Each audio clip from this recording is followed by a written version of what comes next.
The Supreme Court has decided that all cases involving Amazon and Flipkart's challenge to a Competition Commission of India (CCI) probe will be transferred to the Karnataka High Court. The CCI had ordered an investigation into alleged unfair practices, including deep discounts and exclusive seller tie-ups, based on complaints from a traders group.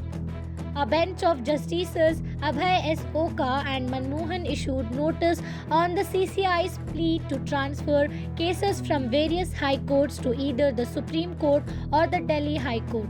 However, the top court suggested the Karnataka High Court as the appropriate forum and set the next hearing for January 6, 2025. Meanwhile, it has asked the Karnataka High Court to hold off on hearings until then.